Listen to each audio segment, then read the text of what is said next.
Harry Styles is such a jerk.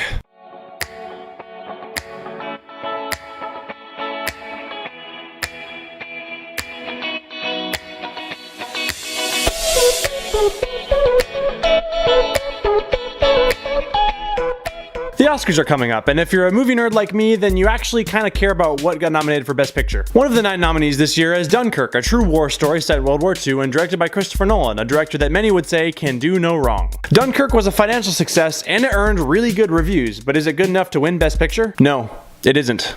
And let me tell you why. I will start off by saying that I really like Dunkirk. Personally, I don't enjoy it as much as Interstellar or The Dark Knight, but I really do like it. Objectively, however, I don't think it has what it takes to be a Best Picture winner. Before I get into where I think it lacks, I'll tell you where I think it really shines first. All of the technical aspects of production, like cinematography, visual effects, editing, visual storytelling, things like that are nearly perfect. Seriously. This results in some absolutely amazing scenes, some where your jaw drops and others where you're biting your fingernails the whole time. Christopher Nolan obviously knew what he was doing when he was making this movie. Every scene has a purpose. The whole movie feels grounded and real, and the performances from the actors are realistic too. Hans Zimmer's score is unique and it succeeds at immersing you into the movie. The ending of the film is satisfying and it delivers a much needed emotional punch that ties all of the story threads together. And personally, as a former World War II and aviation buff, I really appreciated all of the dogfight and flying scenes. They were really realistic and really intense. But why don't I think it deserves Best Picture? Characters and emotional engagement. Dunkirk is amazing on a technical level,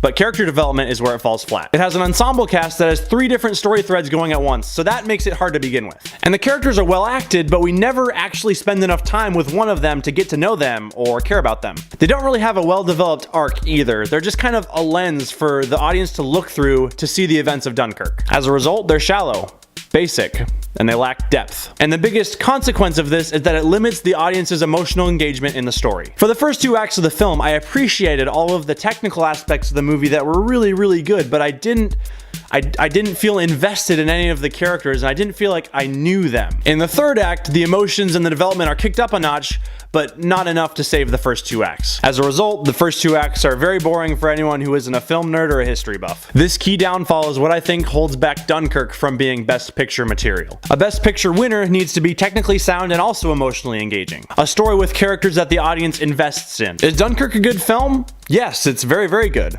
But is it the best film of the year? No. That title belongs to Spider-Man: Homecoming. Okay, I've lost all credibility at this point. It's over.